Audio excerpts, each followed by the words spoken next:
Buenos días, desde la Asociación Gente para Servir, les doy la más cordial bienvenida a este tiempo devocional, tu palabra para encontrar el camino. Hoy es 20 de enero del 2025 y para continuar con la lectura de la Biblia, vamos al libro de Levítico capítulo 8. Levítico capítulo 8.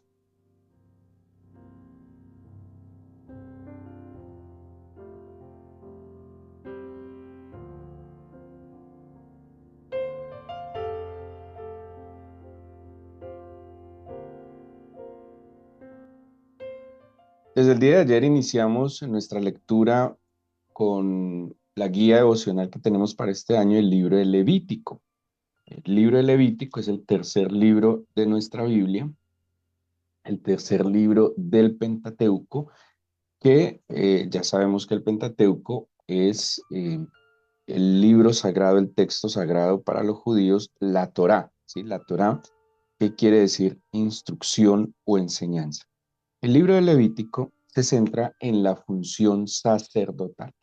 Bueno, ya vimos que el libro de Génesis tiene los principios de la creación, de la formación del pueblo elegido del Señor y posteriormente el libro del Éxodo nos cuenta la liberación, la salida de Israel de la esclavitud de sus últimos años en Egipto y tenemos el libro de Levítico que se centra en la función sacerdotal.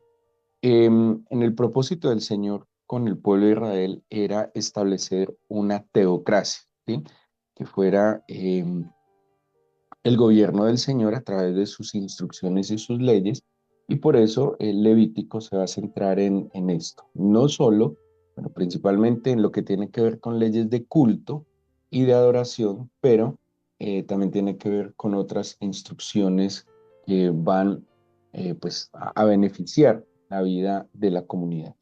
En el capítulo 8, pues, que nos corresponde en la lectura de hoy, habla de los sacerdotes, ¿sí? Y así va a dar unas instrucciones acerca del sacerdote.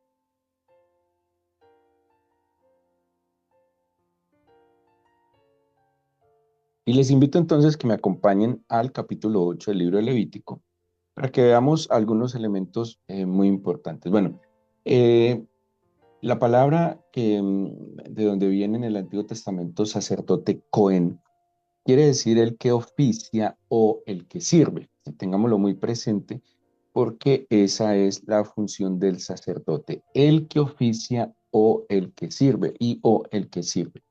O sea que ya de entrada tenemos un elemento claro y es que el sacerdote sirve. Primero, ¿a quién sirve? Al Señor, ¿sí? Pero también el sacerdote tiene un llamado de servir a la comunidad. En el capítulo 8, entonces, dice que el Señor habla a Moisés y le dice, toma a Aarón y a sus hijos con él y las vestiduras, el aceite de la unción, el becerro de la expiación, los dos carneros, el canastillo de los panes sin levadura, reúne a toda la congregación a la puerta del tabernáculo. Así pues Moisés como hizo como el Señor le mandó y se reunió la congregación a la puerta del tabernáculo de reunión. Eh, el Señor elige de las 12 tribus a la tribu de Leví para que la tribu de Leví sea y cumpla la función del culto. Pero dentro de los hijos de Leví, Leví tuvo tres hijos, de los cuales de uno de sus hijos va a elegir a Aarón y a Moisés. Aarón y Moisés son descendientes de la tribu de Leví y dentro de esos tres hijos, el Señor va a tomar entonces descendientes de Aarón, ¿sí? Descendientes de Aarón como los sumos sacerdotes, ¿sí? O sea, todos los demás levitas van a cumplir la función de, eh, pues, digámoslo así, de cuidar el templo. De hecho, en el libro de los números, cuando el Señor está organizando y censando el pueblo, censa también a los levitas. Y cuando censa a los levitas, les empieza a dar funciones que tienen que ver con el culto. Algunos, por ejemplo, tenían que desarmar una parte del tabernáculo, transportarla, otros se encargaban de algunos elementos del tabernáculo. Así pues, entonces, el Señor elige a los descendientes de Aarón para que sean los sacerdotes y de entre ellos los sumos sacerdotes para que ofrezcan por el pueblo. No todos los levitas iban a ser sacerdotes y sumos sacerdotes, sino solo los descendientes de Aarón. O sea, el primer sumo sacerdote que hubo fue precisamente Aarón, ¿sí? Hablando pues, con todas las funciones que le fueron delegadas. Moisés, eh, digamos de alguna manera, incluso podríamos decir, era más que el sumo sacerdote en su momento, ¿sí? Entonces toman todos estos elementos y vamos a ver unas características muy particulares dentro de esto que plantea el capítulo 8, porque tenemos que tener en cuenta algo. La Biblia dice en el Nuevo Testamento, y eso lo mencionamos unos días atrás, cuando hablamos respecto al culto, hablamos de un lugar, cuando hablamos de una forma de adorar, pero también de un vestuario. No sé si lo recuerdan que hablamos un poco del intercesor y el adorador que tiene un vestuario, que tenía unas características. Nosotros, según en la primera carta de Pedro, somos un real sacerdocio. O sea, nosotros al ser llamados, al ser redimidos, al haber ingresado al pacto renovado en el Señor Jesucristo, nosotros estamos llamados a oficiar, a servir como sacerdote. No con este régimen y con estas normas, pero sí creo que debemos identificar y, y tener claras las funciones porque nosotros tenemos una función sacerdotal. A propósito, antes del sistema sacerdotal levítico, quien fungía como sacerdote eran los padres en las casas. Un ejemplo lo vemos en Abraham. Abraham era el sacerdote de su casa, o sea, Abraham era quien oficiaba, quien servía, quien estaba al frente del culto en su casa. En el caso de Job, no sé si lo recuerdan, Job es de la época de los patriarcas, y Job, recordarán que ustedes que Job sacrificaba por sus hijos, Job ofrecía por sus hijos y él cumplía esa función sacerdotal en sus casas, en su familia. Luego, cuando se establece el sistema del sacerdocio levítico, pues el sacerdocio pasa a ser más comunitario. Pero luego, cuando el Señor nos llama a nosotros a ser sacerdotes, pues tenemos ese deber, esa función, esa responsabilidad de servir, de cumplir, de oficiar eh, delante del Señor a favor de la familia, a favor de nuestras vidas. Hay tres deberes esenciales que tenían los sacerdotes y quiero que identifiquemos esto para que usted identifique como real sacerdocio hoy, pues cosas que nos competen a nosotros con nuestra familia seguramente y en algunos entornos donde el Señor lo permita y lo demande. El sacerdote entonces primero tenía el deber de celebrar el culto y de mantener el santuario, ¿sí? O sea, el tabernáculo y posteriormente el templo tenía que funcionar, ¿sí? Tenía que estar apto para el culto. Eso era función de los sacerdotes, pero también la celebración del culto. Lo hemos visto con toda su complejidad, el tema de las ofrendas, el tema de los sacrificios, de los holocaustos, todo esto era responsabilidad del sacerdote. Él debía velar y mantener todo lo que tiene que ver con la adoración.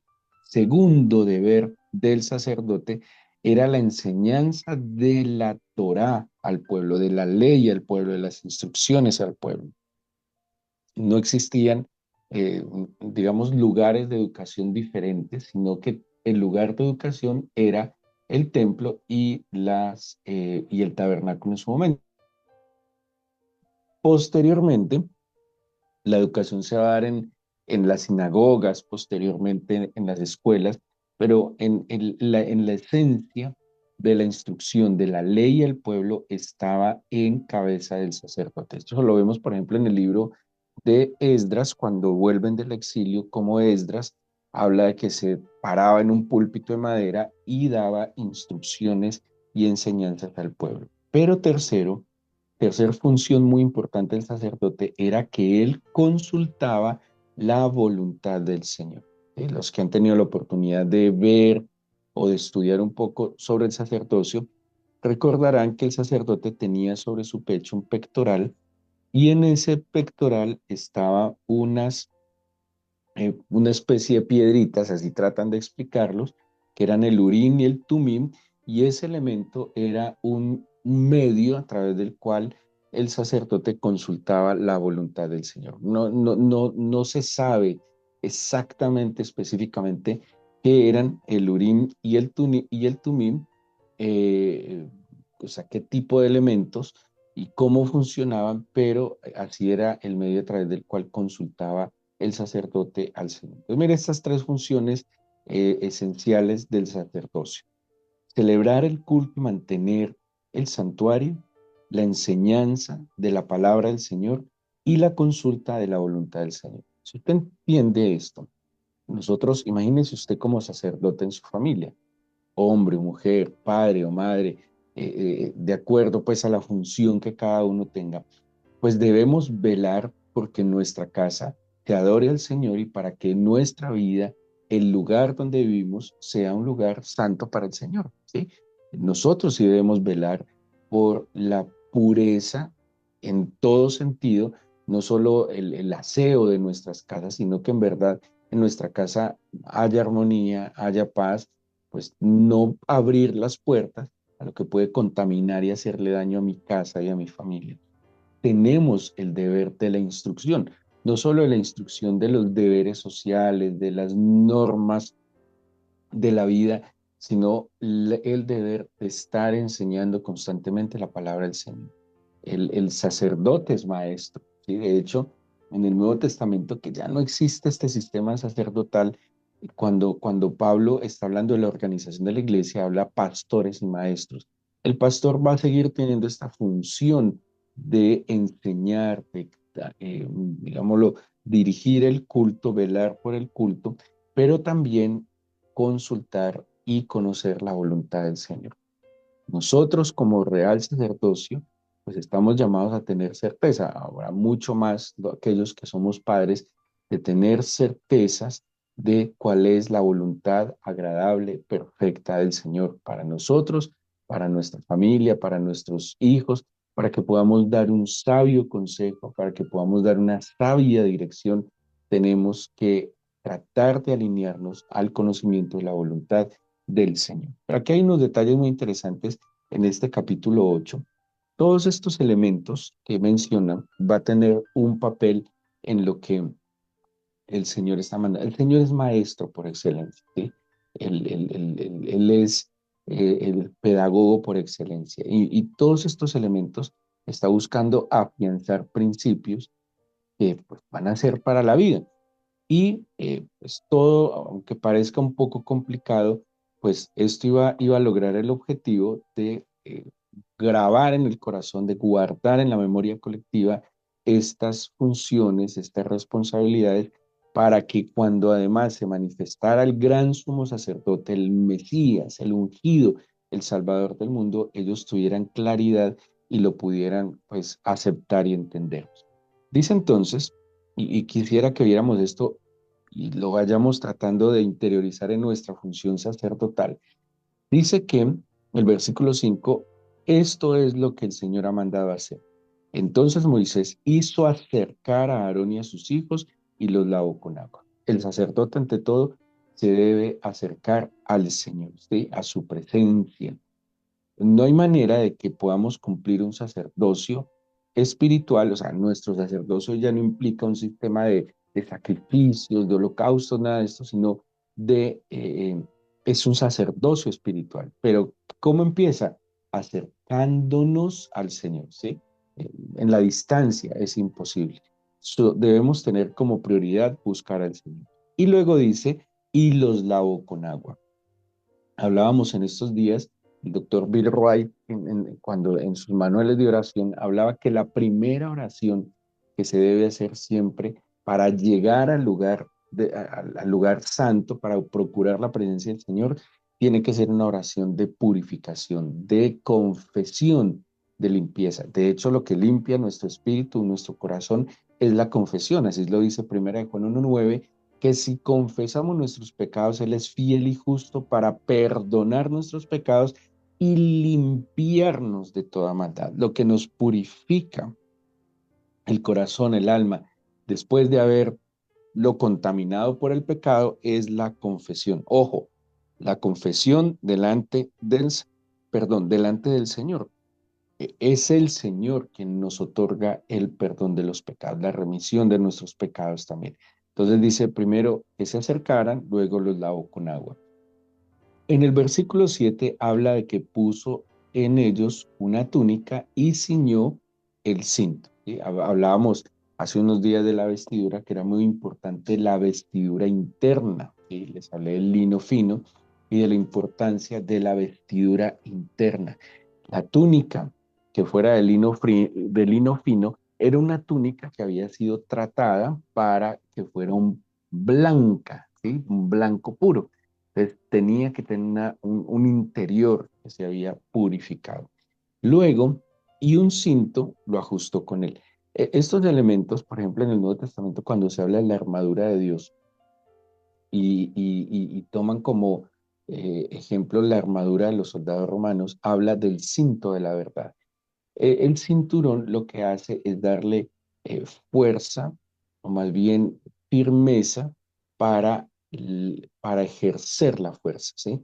De hecho, en la armadura, cuando habla del cinto de la verdad, porque es que la verdad nos afirma. Cuando alguien está en la mentira, pues está como inseguro, ¿sí? La verdad nos da seguridad. Esa es como la analogía que hace del cinto de la verdad. Es afirmar, es tenerlo, es como diríamos nosotros, un dicho popular, tener los pantalones bien puestos.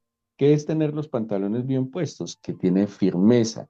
Quien tiene los pantalones mal puestos, que no tiene un buen cinturón, camina con inseguridad, ¿sí? Camina como a tientas, pero el que está bien ajustado camina con seguridad. Este cinto implica eso, que no tuvieran problemas en el ejercicio del sacerdocio, sino que pudieran andar firmes. En el ejercicio de la paternidad responsable, pues es muy complicado para un padre no tener firmeza porque no está viviendo una vida de integridad, ¿sí? La verdad, la santidad, la integridad, la rectitud le da firmeza a nuestro ejercicio como padres y como sacerdotes. Pero quien tiene de pronto, no anda muy firme en la vida, pues obviamente el ejercicio de la autoridad no es simplemente mandar y decir qué hacer. El ejercicio de la autoridad tiene que ver con protección. El ejercicio de la autoridad tiene que ver con dirección. El ejercicio de la autoridad tiene que ver con un amparo fundamentado en el amor. Eso hace el Señor con nosotros. Ustedes se imaginan donde el Señor ejerciera su autoridad como muchos en este mundo pretenden ejercer la autoridad, dominando o matoneando a los demás. No, el ejercicio de la autoridad del Señor es completamente fundamentada en su amor. Bueno, luego dice, luego del cinto, la túnica, eh, que se pusiera el efod, se puso el efod y lo ciñó con el cinto del efod y lo ajustó con él. ¿Sí? El efod era como digámoslo así, un delantal, ¿sí? Era un delantal que tenía ya colores más reales, me refiero a colores que utilizaban los reyes, ¿sí?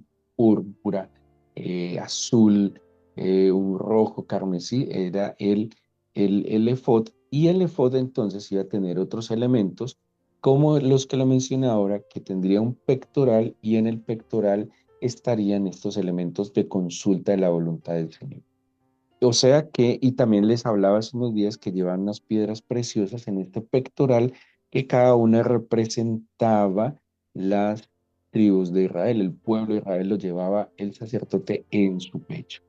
Luego en la cabeza le pondrían una mitra, y en la mitra una lámina de oro que diría santidad al Señor. Usted se imagina, por ejemplo, que usted tuviera que usar una coronita, algo en la cabeza que diga Santo del Señor.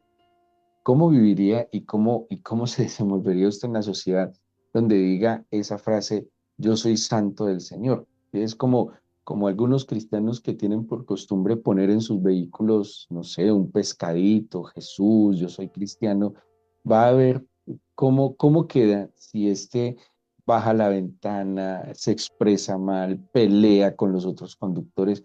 Ahora imagínese a alguien que tenga que tener una placa en la frente que diga santidad al Señor, yo soy santo del Señor.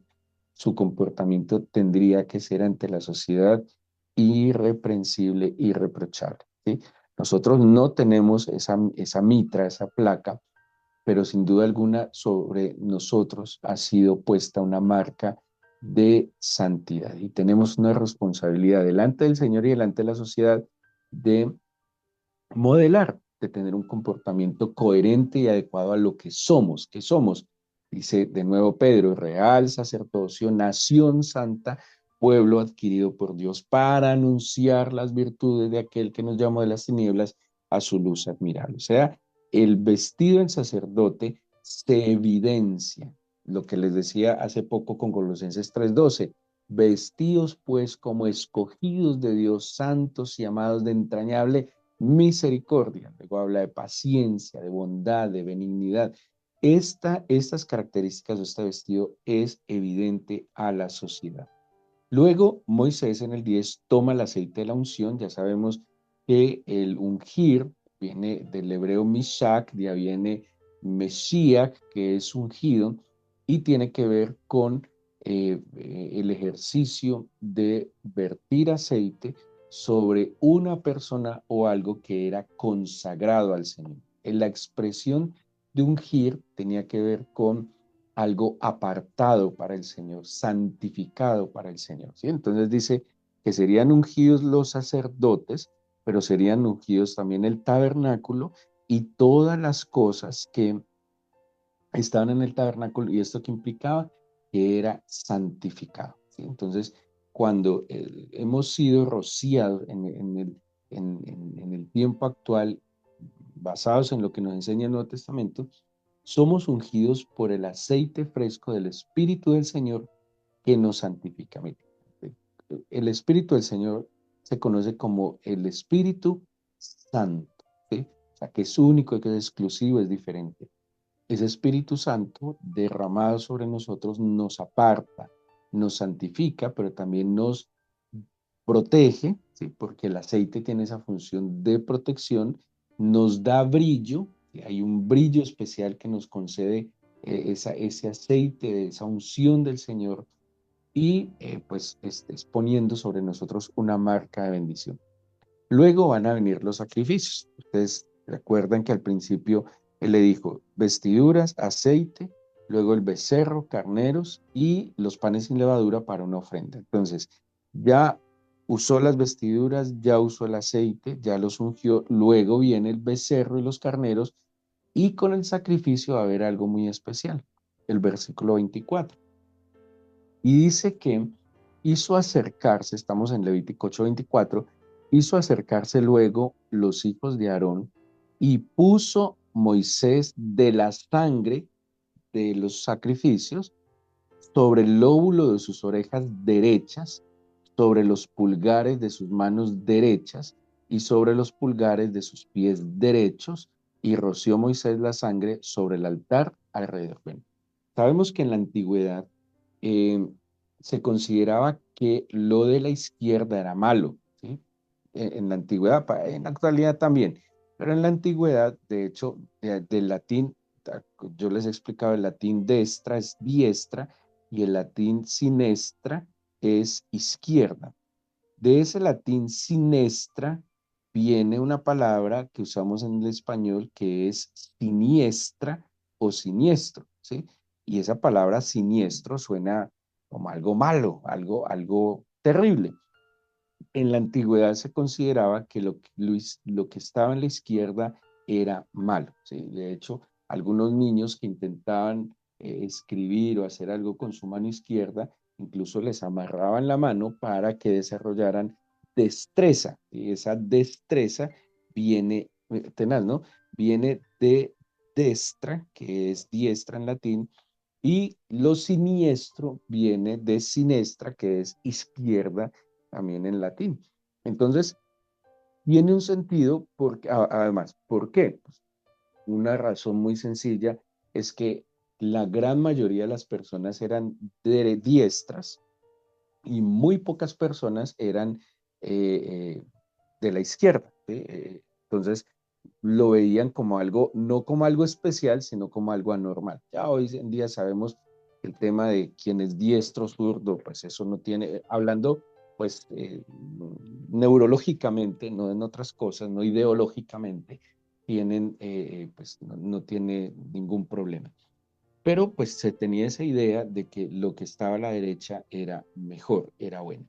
Pero aquí hay un detalle no menor, y es que para el lóbulo de las orejas derechas, los pulgares de la mano derecha y el pulgar del pie, no utiliza aceite, ¿sí?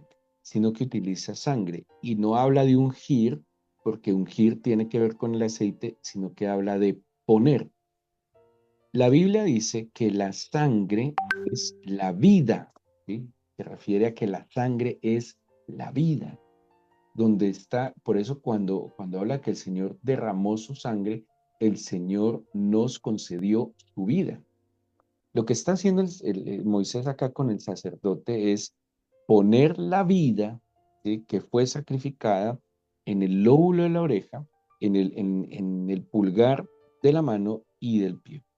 Lo que está dándole, ojo, aquí ya no lo está como ungiendo y apartando, sino que le está concediendo, eso es lo que está haciendo ahí, le está concediendo la oportunidad de que lo que oye sea bueno, sea edificante y sea guardado. Acordémonos que la fe viene por el oír la palabra del Señor. El sentido que más afecta, para bien o para mal, es el oído. Es lo que oímos, ¿sí? Es más, lo que usted oye lo prepara para lo que va a ver. Es tan impresionante el sentido del oído que lo puede sugestionar y lo puede llevar a ver cosas que no necesariamente son reales. El cuento entra es por el oído, por eso los discursos, ¿sí? Por eso las palabras que engañan y que mienten. La gente se cree, se traga enteros una cantidad de discursos, o sea, todo, miren, algo que es una mentira que se repite y se repita, termina volviéndose una verdad y todos nos comemos ese cuento. El oído es el sentido de percepción más delicado que tenemos nosotros.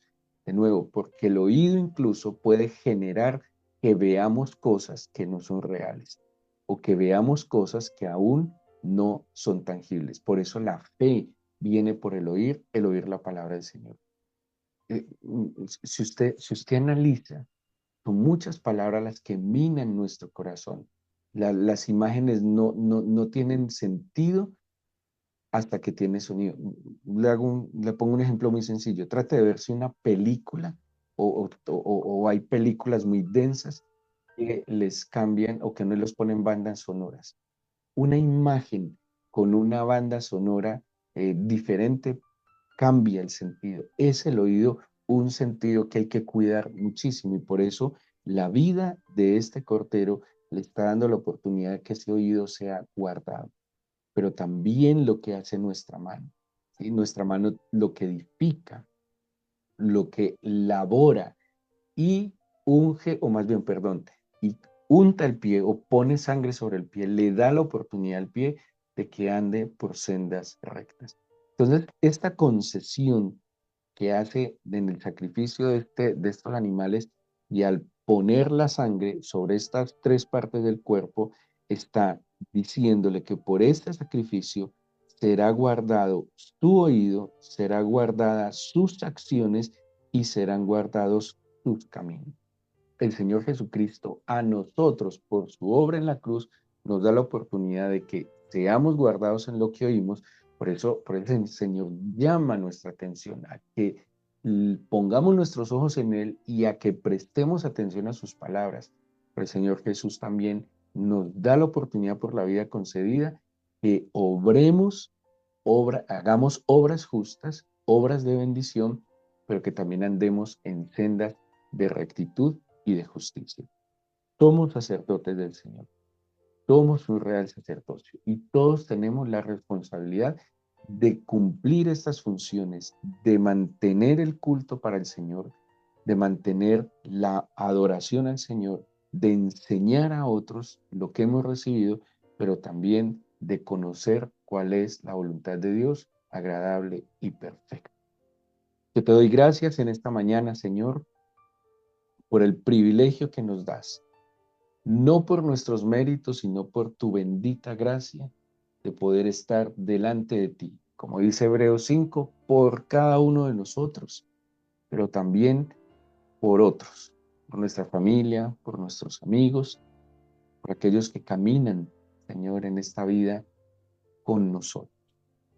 Yo te suplico, Eterno, que asumamos la responsabilidad y el privilegio de haber sido llamados como real sacerdocio, como una nación santa, como un pueblo adquirido, Señor, como un linaje escogido.